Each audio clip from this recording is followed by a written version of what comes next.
Alamin naman natin sa ating residenteng feng shui expert kung may dalang swerte ba ang araw na ito para sa atin. Panoorin po natin yan dito lang sa Hans Sabi.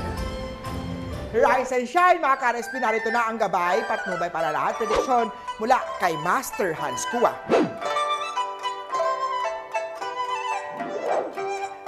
Sa Year of the Rat naman, surprisahin ang iyong partner with thoughtful gesture or gift. Mga maliliit na acts of kindness ay magpapatibay ng inyong bond.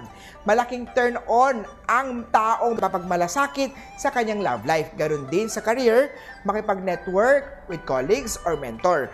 Build connection ay magbubukas ng pinto para sa bagong opportunity. Green at walang swerte kay Year of the Rat. So, ako naman tayo mag-ingat sa theft. Make sure secure ang pera, mahalagang gamit. Posibleng manakawang ka, lalo kung nagko-commute ka o bumabiyahe ng malayo. Maging aware at maging alerto sa paligid. Pink at yung swerte kay Year of Dogs. Sa Tiger naman na laging maging open at honest at kay partner. Huwag gumawa ng sitwasyon na magpapahamak ng inyong relasyon tulad ng pagkakaroon ng third party. Ikaw ang iiwas dito. Green at tuwang swerte kay Year of Tiger. Rabbit naman, hayaan mo i-encourage ang mga partner at colleagues na magbigay ng feedback sa performance mo. Manalaman mo kung makakabuti yan para mas mabago ang mga pagkakamali mo. Pink at tuwang swerte kay Year of Rabbit.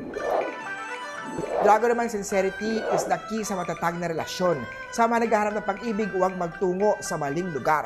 Huwag magpakita ng desperasyon para hindi pagsamantalahan ang emosyon. Gold at 6 ang swerte kay Year of the Dragon. Sa Snake naman, kung ang aura mo ay magpakita ng lungkot, depression sa ibang qualities, mahirap talaga makahanap na magiging relasyon mo. Love yourself first before taking a relationship. Huwag masyadong taasan ang expectation at standards. Gray at 3 ang swerte kay Year of the Snake. Sa mga pinanganak ng Year of the Horse, color can bring good luck.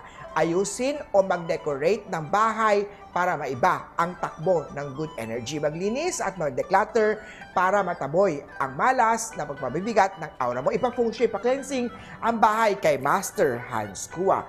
Green at 8 ang swerte kay Horse. Kay Goat naman tayo, maging original sa iyong pakwela or ideas. Huwag magnakaw na ideas ng iba para lang umangat ka. Paalala din na huwag manghamak ng kapwa base kung ano ang natapos nila. Maging mabuti example sa kasamahan, sa trabaho o bahay. Pagdating naman sa money aspect, cut down your unnecessary expenses. Brown at 5 ang swerte kay Year of the Goat. Kay Monkey naman, kapag nagtatrabaho, be professional, lalo na sa mga nag-work from home. You do realize na namamonitor ka kahit remote ang kumpanya o platform. Be honest dahil connected kayo ng gadget ng employer mo. Yellow at 3 ang swerte kay Year of the Monkey. Sa Rooster naman, sa naghahanap ng bagong pag-ibig, it's wise to declutter muna ng iyong tahanan. Itapon na lahat ng mga bagay na naging kaugnay sa past relationship. Stuffed toy man yan, flower man yan, picture man yan, o mga bed linens. Huwag mag-hold on sa nakalipas na. Brown at 2 ang swerte kay Year of the Rooster. Sa Dog naman, sa naghahanap pa lang, huwag feeling entitled sa mga naniligaw o nililigawan mo. Remember, ang potential love ay nagkahanap din na makakasundo niya. Sa existing couples naman, share the duty sa pamilya. Walang gender roles pagdating sa gawaing bahay o pag-aalaga ng anak. Peach at 1 ang swerte kay Year of the Dog.